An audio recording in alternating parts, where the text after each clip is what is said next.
IT신과 안테나. 네, 지난 시간에 저희가 좀 빼먹은 내용이 있는 것 같아요. 이야기할 것들이 많다 보니까. 그러면 어쨌든 이제 삼성전기도 네. 새로운 유리기판을 투자함으로 인해서 새로운 성장 모멘텀이 생긴 거고, 네. KC텍은 그러면 지금 CMP 쪽에서 네. 수주 가능성은 좀 지금 어느 정도라고 보고 있을까요? 저는 뭐 반반 이렇게 보고 있습니다. 네, 제일 비겁한 말은 뭐 자신 없어서 그런 건 아니고요. 네네. 뭐 이부동네가 항상 그렇지만 네. 좀 뭐 이렇게 질렀다가 또 안 되면 또 그렇지 않습니까? 그렇죠. 네. 네. 그래서 일단은 좀 눈여겨 보십사라고 말씀드리고 싶고, 네네. 정확한 팩트를 말씀을 드리면 지금 세종사업장에 있는 파일럿 라인에는 CMP 장비가 아예 없습니다. 아예 없어요? 네, 아예 없고 그걸 수동으로 이제 평탄화를 하고 있다고 그러더라고요. 뭐 사포질을 하는 건지 어떻게 하는지 그렇죠. 잘 모르겠는데 어쨌든 수동으로 하고 있다고 해요. 근데 이번에 원패스 라인이 들어올 때는 발주가 나간다고 합니다. 그래서 제 유력한 회사는 유력한 회사는 자 일단 전에 설명 한번 드렸는데 한 번 더 드릴게요. 네네. 근데 어플라이드 머티리얼즈, 에바라, KC텍 요 3사가 있잖아요. 그렇죠. 요 3사가 CMP 장비를 하는데 어플라이드 머티리얼즈는 우리는 안 할 거야 해서 빠졌어요. 우리는 뭐 그런까지 할 필요 없어. 빠지고. 하이브리드 본딩이 더 중요하니까. 네, 네. 더 중요한 일이 많기 때문에 빠지고. 에바라하고 KC텍인데 요 파일럿 라인을 할 때, 그러니까 세종사업장의 파일럿 라인을 할 때 에바라가 조금 더 KC텍보다는 더 열심히 한 것 같습니다. 열심히 했어요? 네, 그래서 만약에 부산사업장에 원패스 라인이 들어가면 순서만 보자면 에바라가 조금 더 유리하지 않나 뭐 그런 생각을 하고 있어요. 에바라가 지금 우리 반도체는 다 400mm 공정이잖아요. 근데 혹시 그렇죠. 기억하시는지 모르겠지만 한 10년 전에 요거를 450mm 공정을 한다는 얘기가 있었잖아요. 맞아요. 네. 네. 그 450mm 공정을 대비해서 요 에바라가 450mm용 CMP를 개발을 해놓은 게 있어요. 그래서 그걸 기반으로 요 글래스 기판이 한 500쯤 되니까 여기다가 우리가 한번 해볼게 라고 제안을 했던 것 같거든요. 삼성 전기한테. 그래서 1순위는 보면 에바라가 조금 가능성이 높고 KC텍은 그 밑에 정도 아닌가 저 그렇게 보고 있습니다. 약간 그 KC텍은 약간 톤다운이 되네요. 어쨌든 네. 네. 저희가 사실 그전 시간에는 KC텍 엄청 제가 되게 유망하게 말씀드렸던 것 같은데 네네. 그것보다는 조금 낮고 대신 YMT는 네. 그것보다 좀 올라갔고 이렇게 네. 순서가 좀 바뀌지 않았나 그렇게 생각합니다. 근데 이게 사실은 굉장히 여러분들 투자하는 입장에서 고마운 겁니다. 사실 이게 장 기자 지금 말 바꿔서 너무 이제 화난다 이러지 마시고요. 제일 최신의 내용들을 업데이트하고 있다라는 거. 진짜 이거는 현장에 있기 때문에 여러분들한테 코멘트 해드릴 수 있는 내용들인 거고요. 이건 또 바뀔 수도 있습니다. 예. 저희가 비겁한 애들이라서 바꾸는 게 아니라 시장 상황, 기술 상황 항상 바뀐다라는 거 감안해 주시면 좋을 것 같습니다. 자, 오늘은 우리 AI 전용 디바이스에 대해서 좀 이야기를 해보려고 해요. 최근에 이제 제일 주목할 만한 행사가 구글 I.O. 네. I.O. 행사인데 여기서 주목할 이슈가 두 개가 있다고요? 네, 맞습니다. 일단 구글 I.O.를 한번 보시면 되게 재밌습니다. 한번 구글 사이트 가서 한번 보시면 될 것 같은데 이번 구글 I.O.는 크게 보면 전반부, 후반부로 나눌 수가 있습니다. 전반부는 이제 구글에서 개발하는 제미나이 이런 AI 모델들이 얼마나 지금 또 똑똑해졌는지를 데모하는 거였는데 뭐 엄청났죠. 한번 보시면 뭐 성능이나 제너레이티브 AI 성능이 엄청 높아졌습니다. 이쪽은 아무래도 지금까지 우리나라가 이제 계속 얘기해왔던 HBM이니 GPU니 이런 AI 인프라에 대한 하드웨어가 굉장히 성장할 수 있는 이슈였고요. 후반부로 넘어가면 구글 I.O. 후반부로 넘어가면 안드로이드 XR이라는 걸 발표를 했습니다. 그러니까 안드로이드 OS인데 우리 스마트폰에 보면은 안드로이드 OS 있잖아요. 근데 그거를 이 XR 기기, 그러니까 뭐 헤드 마운트 디스플레이나 아니면 스마트 글래스에 최적화된 버전으로 개량을 해서 이번에 구글이 오픈을 했습니다. 그래서 그거 관련해서 데모도 했었고요. 간 유튜버들이 올려놓은 사용기도 있으니까 한번 찾아보시면 얘네가 이런 걸 이용해서 앞으로 이런 하드웨어 시장에서 이런 전략을 쓰려고 하는구나라는 걸 좀 감을 잡으실 수 있을 거예요.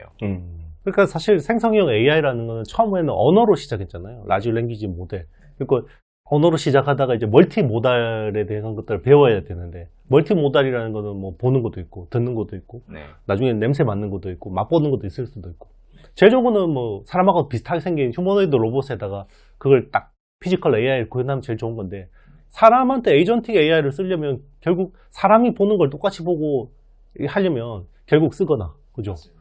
피노로 이렇게 해서 얘한테 카메라 달아놓고 하거나 아니면 입거나 그런 웨어러블 디바이스 쪽으로 갈 수밖에 없는데 결국 우리 예전에 CPND라고 많이 배웠었잖아요. 콘텐츠 플랫폼 그렇습니다. 네트워크 디바이스인데 결국 디바이스, 이 AI의 최적화된 디바이스. 사실 이게 스마트폰이나 노트북 PC가 AI에 최적화된 온 디바이스 AI냐? 이거는 저는 동의하진 않거든요. 곧 재래식이 될 것 같습니다. 그렇죠. 그러니까 딱 여기에 최적화된 AI를 구현하는데 제일 맞는 디바이스가 필요하다고 생각하는데 사람 몸에 심으면 제일 좋은 건데 아직까지는 제 뇌에다가 뉴럴링크를 심고 싶진 않거든요. 그러니까 어쨌든 뭐 안경으로 쓰는 게 제일 좋을 것 같긴 한데 그러면 구글이나 메타나 오픈 AI 같은 AI 기업들이 이 전용 AI 디바이스 개발에 다 나서고 있고 최근엔 오픈 AI가 애플의 조너선 아이브를 또 영입을 했더라고요. 인수를 했죠. 그죠? 회사를 인수를 했습니다. 맞습니다. 공교롭게도 그 회사 이름도 아이오예요. 아이오죠. 그죠? 예. 네. 대신에 이 구글 아이오는 대문자고 요 아이오는 소문자입니다. 예. 그렇죠. 예. 그러니까 어떻게 보면 애플의 미니멀리즘에 대한 이거를 완전히 그냥 그 아이덴티티를 정립한 사람이 조너선 아이브였고 실제로 팀 쿡하고 차기 CEO로서 가장 강력한 라이벌이기도 했는데 자 그러면 전용 AI 디바이스 개발에 직접 나서는 그러니까 모델만 하면 될 텐데 얘들이 왜 굳이 직접 디바이스까지 하려고 하는 거예요? 그거는 저는 이렇게 생각합니다. 그러니까 요즘 구글 아이오를 보셔서 아시겠지만 얘네들이 항상 데모를 할 때 동영상 생성을 해준다든가 아니면 음악 생성을 해준다든가 이렇게 엄청난 데모를 해주는데 사실 이런 기능들이 우리 같은 사람, 그러니까 몇몇 컨텐츠 크리에이터를 제외하면 일상생활에서 얼마나 유용할까 생각해보면 인구의 몇 퍼센트 되지 않을 것 같거든요. 그렇죠. 근데 그럼에도 불구하고 왜 계속 이렇게 동영상 생성 기능을 보여주냐라고 생각해보면 결국에는 우리 AI가 이렇게 현실 세계를 잘 이해하고 있어라는 걸 보여주기 위해서 그런 데모를 하는 것 같아요. 왜냐하면 이거를 이해를 해야 기본적으로 활용을 해먹을 거 아니에요? 맞습니다. 네, 그러면 그 이해를 바탕으로 무엇을 할 거냐라고 봤을 때 구글에서 최근에 진행하고 있는 프로젝트 아스트라라고 하는 게 있습니다. 이 아스트라는 동영상도 많이 나왔으니까 한번 찾아보시면 될 것 같지만 제미나이 2.0을 기반으로 일단 구동이 됩니다. 근데 보면 안드로이드 스마트폰을 잡고 카메라를 켠 다음에 이 주변에 이제 주변을 보여주면서 이거는 뭐니 저거는 뭐니 아니면 지도를 보여주면서 내가 어디를 가려면 어떻게 해야 되니 얘기를 해주면 프로젝트 아스트라가 그걸 다 현실을 기반으로 사용자한테 설명을 해주더라고요. 그래서 결국에는 그러면 빅테크들이 원하는 건 단순히 어떤 동영상을 생성하고 음악을 생성하는 게 문제가 아니라 그 생성하는 현실을 이해하는 기술을 바탕으로 대단한 에이전트, AI 에이전트를 만들려고 하는구나 라는 생각이 저는 들더라고요. 그러면 이 AI 에이전트를 사용하기에 가장 적합한 형태의 디바이스가 뭐냐? 스마트폰만 해도 사실 주머니에서 꺼내야 되고 그리고 뭐 여성분들은 가방에서 꺼내야 되고 전원 켜고 이렇게 또 들어야 되고 이렇잖아요.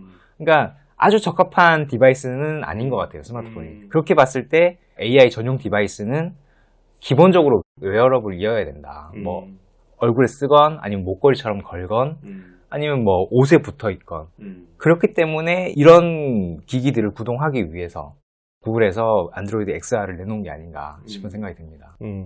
저도 좀 들으면서 제가 드는 생각이 결국 AI라는 거는 지금 서버 클라우드에만 있고 얘는 어떻게 보면 영혼 같은 거잖아요. 그렇죠? 근데 이제 얘는 세상을 이해하고 있지만 사람하고 똑같이 이해하려면 사람처럼 바디가 있어야 되는데 얘는 바디가 없잖아요. 아직까지 그리고 피지컬 AI가 구현이 되지 않고 있기 때문에 나중에는 뭐 휴먼드 로봇이 막 우리 주변에 많이 깔려 있고 이러면 얘가 세상을 막 이렇게 자기의 몸을 통해서 이해를 할 수 있는 거고 그러니까 내가 있고 너가 있는 거는 우리가 몸이 있기 때문에 나와 너가 있는 거잖아요. 그렇죠? 근데 AI는 아직까지 여기에 대해서는 멀티모달리티에 대한 것들은 아직까지 이해를 못했기 때문에 그러면 AI 업체들은 이거를 멀티모달에 대한 학습을 해야 되는데 당장 데이터를 어디서 가져오냐 그러면 사람들한테 계속 사용하게 해서 거기서 보고 듣고 느끼고 자 이런 데이터들을 마구마구 비정형 데이터 그게 비식별이라고 생각은 하지만 모르겠습니다. 뭐 또 이게 저는 비식별이 아닐 수도 있다고 생각하는데 너무 이제